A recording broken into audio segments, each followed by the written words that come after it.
Stick a fork in it and mark it on your calendars, folks. December 8th, 2024 is the day that woke collapsed in the marketplace. Sure, it will continue to exist in academia and in protests featuring people with way too much splats hair coloring, but it will no longer be a major and prominent player in the things that we love.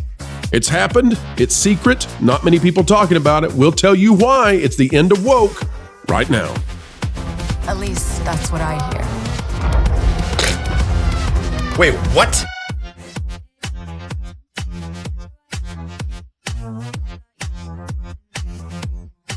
Hello, ladies and gentlemen. Welcome back to the channel that is changing hearts and minds, coming to you live from a studio somewhere sunny, USA. That's the location.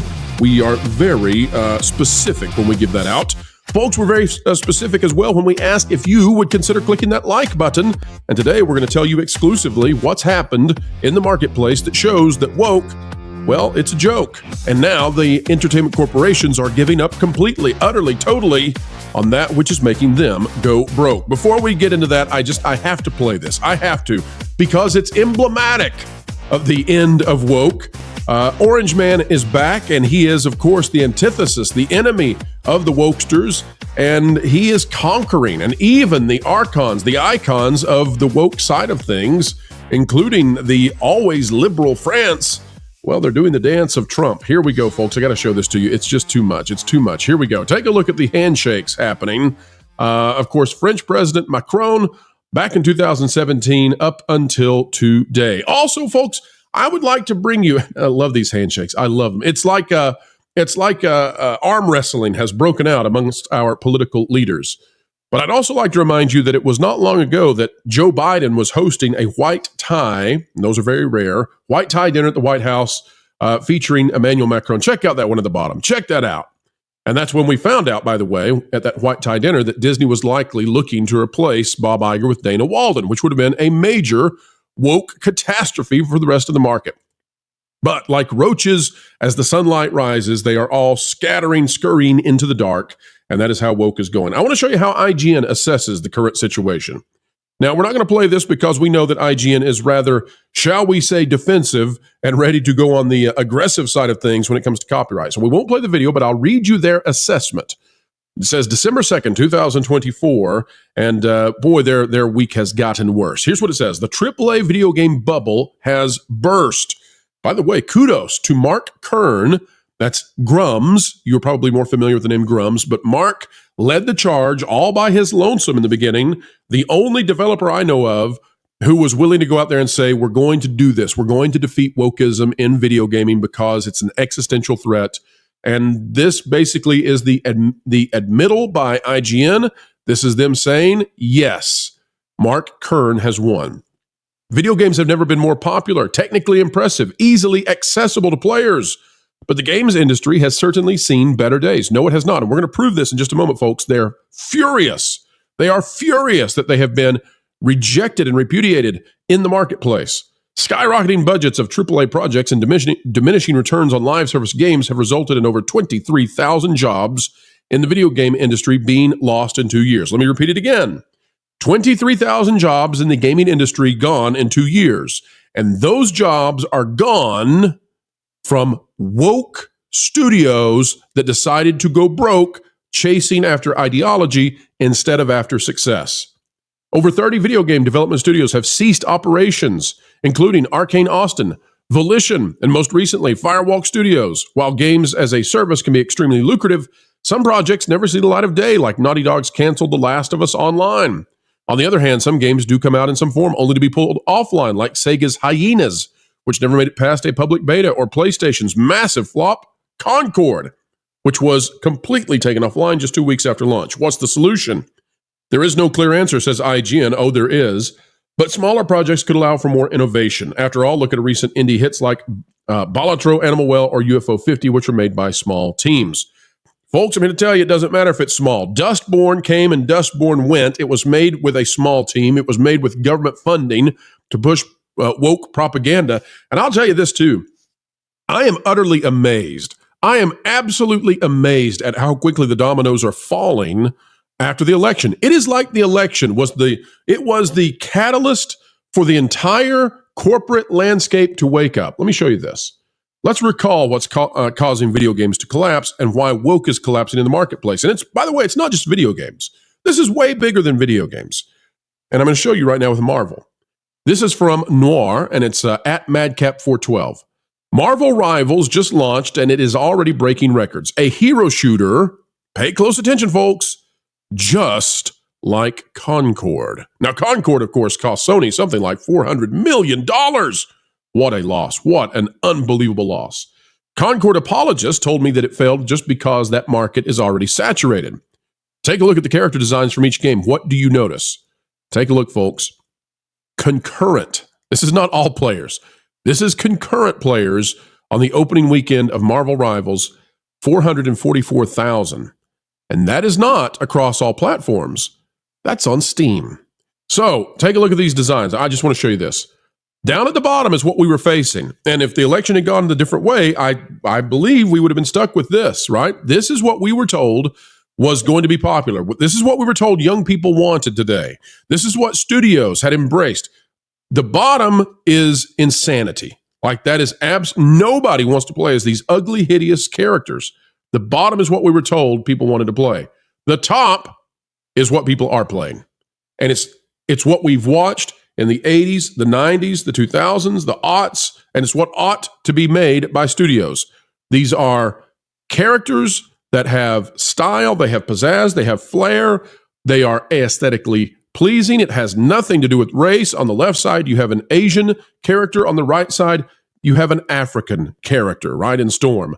It has nothing to do with race. It has everything to do with erasing beauty from humanity. Don't do that, or else you will suffer the marketplace consequences. But for whatever reason, there was a belief that you could do that and it would go well. But this is, by the way, also, I think, the turning point for Marvel. Because Marvel Rivals is going to be the biggest Marvel video game of all time. It's going to beat out Marvel versus Capcom and any other Marvel game that has ever been. Marvel Rivals is huge. Marvel Rivals is made by a Chinese company. And I have my misgivings about that because I have concerns about Chinese companies because they're heavily linked to the Chinese government. But that said, there is nothing woke in Marvel Rivals. There is no message. There's nothing none of the dialogue features anything woke whatsoever. There is no postmodern neo-Marxism in Marvel Rivals. And guess what? It's exploding as a result. There are no designs in the characters. In fact, one of the designs for Psylocke actually has, dare I say it, a sexy costume on her. And that's really something coming from a Chinese studio because they usually don't allow that. It says Marvel Rivals is already a huge hit. This is from Gamerant by Matthew O'Dwyer. Dwyer. Sorry, Matthew. Matthew O'Dwyer. Marvel Rivals hits 444,286 concurrent players on stream in 24 hours. It would appear that Marvel Rivals is already a huge hit on Steam as the concurrent player count peaked at 444,000 within its first 24 hours of release. The upcoming title by NetEase Games is looking to pull in as many players as possible as it currently supports full cross-play between PlayStation 5, Xbox Series X and S, and PC. It does not, however, support cross-progression. Now, just so everybody understands, what that means is that if you added in PlayStation 5 and Xbox, this game may be pulling in 1 million players concurrently. This is incredible. In fact, this game is probably going to be the final nail in the coffin of Overwatch from Blizzard. And I want you to watch because I'm not happy that American studios are collapsing and Chinese studios are taking over, but I also am over Western studios deciding that they are going to forfeit the fun in gaming or the fun in movies or the fun in streaming to chase after this crazy cult-like quasi-religious woke belief system. I'm over it. And so is the marketplace. I don't want China to win, obviously, but they're going to if the Western studios don't self-correct. And I think they're about to, because listen, the people making these games in the West, they are in a very fringe minority. They have been hired artificially due to a system that hires the fringe minority. and they are making games that only appeal to a fringe minority. Marvel Rivals is a third-person shooter where teams of 6 players compete against one another. The current game features a roster of 33 characters to choose from, comprised of heroes and villains like Wolverine, Spider-Man, Scarlet Witch, Magneto, Loki, and Iron Man. And full disclosure, folks, I have been playing this game all weekend. I don't know that it's better than Overwatch. I don't know that it's as well-balanced as I would like for it to be. But I can tell you it has the potential to be fantastic. There are great character designs here. Iron Man is a ton of fun to play. Captain America is a tank character who breaks the mold. Wolverine is so cool. There's some things I would have changed about Wolverine, but it was so cool. And Rocket Raccoon, not a bad design either. There are really cool things about this game. And one of the coolest things about it is it's not woke at all, and it's winning because of it. You know what else is winning? Fortnite OG. Fortnite OG player count skips to 1 million within 20 minutes of release. This is out of Technowize. It's by Anna Versailles. Head first out of the battle bus. The ground rushes up to meet you. Deploy your glider, float into occupied airspace, land on a rooftop, carve out a wall, grab a gun, pop a shield, fight, and survive. Calling Fortnite OG old school may be something of a stretch, but the revival of the original version of the game has prompted an outflow of nostalgia among its players. Fortnite OG's player count shot to over 1 million concurrent players in the regular build mode of Fortnite with just 20 minutes of its release. Another 270,000 players also flocked to the zero build mode, all to solidify the Fortnite OG's mode success. Now, I don't have to tell you what Fortnite is. You already know what Fortnite is. And you already know that Disney has bought like 10% of the value of Epic Games. And that's because Fortnite didn't go woke. And Disney is stumbling into realizing they've got to spend money out of their Mickey coffers in order to cough up enough dough to get in on the non-woke gaming space. Woke gaming has collapsed. Woke movies have collapsed, except for when you are developing something specifically for American and Western European women. And in that space, you can still do a Barbie. In that space, you can still do an Inside Out 2, so long as it doesn't go super woke. In that space, you can still do Wicked. But if you want to aim for the broadest spectrum of audience possible, whether it's in gaming, whether it's in movies, whether it's in streaming, woke after this weekend is over because the gaming industry was at the edge of collapse. I mean, you saw the numbers. IGN was talking about it. At the edge of collapse. And all it took was one weekend of OG Fortnite and Marvel Rivals to remind us that whether it is an old school game or whether it is your favorite Marvel characters, once the woke is removed, people will love it. Think about this, folks. Back to Concord for just a minute. Remember? Concord was the game that is perhaps even better than Marvel Rivals in terms of the enjoyment of the game, in terms of the fundamentals of the game, in terms of the concepts within the game. But look at the bottom. Nobody wants to play with those ugly, hideous characters. And again, it has absolutely nothing to do with race. It has nothing to do with sexism or any of those things. It has everything to do with trying to turn the human race into an uglified, androgynous hellscape of whatever postmodern neo-Marxism is. And up at the top is what we've always wanted to see on the screen. Whether it's the silver screen, the small screen, the video game screen, the arcade screen, it doesn't matter. Beauty wins out. Merit wins out. And people are ready to win again. And woke has now finally, this weekend, met its end. This will mean, by the way, that studios and companies like Marvel are going to have to now run as fast as they possibly can away from woke. We should take a moment before we go to notice and to remember how close we came to a world where we were forced to play ugly, ugly things and watch very ugly things and drop the values that have kept us together and made the world better over the past century. We almost reached that point because they almost censored the entire world.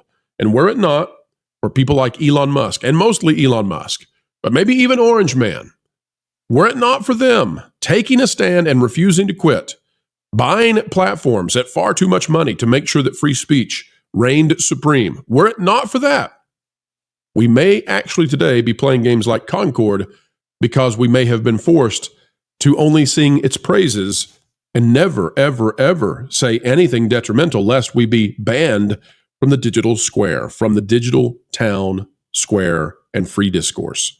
What a horrible place that would have been. Thank you to those who saved it, who saved the world. And I don't mean that in any kind of hyperbolic way. I mean it truly. They saved the world, at least for a generation, because it would have taken an awful lot to get back free speech. Free speech is not the natural way in which we all exist. It is the way in which we have enjoyed the world for the past 300 years, thanks to our founding fathers in the Americas. But thank you to them. Thank you to everybody who saved this thing. It's a wonderful thing. Free speech is the antiseptic to bad ideas. Yes, it brings forth all kinds of terrible ideas, but it brings forth the antiseptics to those as well. Folks, you can help us send this out far and wide. Click the like button, share, subscribe, and drop a comment down below. Let us know, do you agree that woke has met its end? Finally, in the marketplace. We'd love to know what you think about it. And is this the final win for what we've been aiming for? And that is a merit-based economy in art and entertainment. Would love to hear from you. Folks, don't miss the Valiant Renegade show tonight if you're watching this video at the time of release. Comes out 6 p.m. Eastern. We'll be there. And don't miss for a second us talking about The View and MSNBC tomorrow. It is a big video coming out. We can't wait to bring it to you. Until the next time, keep learning, keep growing, and as always, keep having fun. Okay, these colors just seem to conflict with your natural tone. Wilton, what are you doing? Obviously, we're getting Jose ready to throw his name in the hat to be the next CEO of Disney. That's ridiculous. He's not qualified for that kind of role. Well, of course he is. He's a wonderful candidate for a corporate puppet. What on earth is happening? He's literally a foreign agent by all accounts. You think honoring boundaries is a thing? No!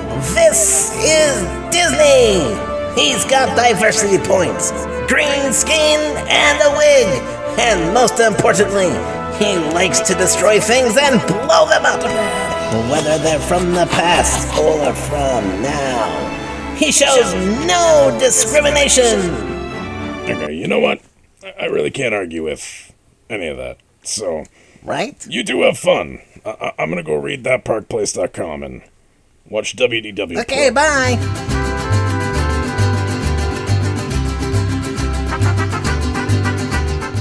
Okay, Jose, say magical experiences. I already hate this.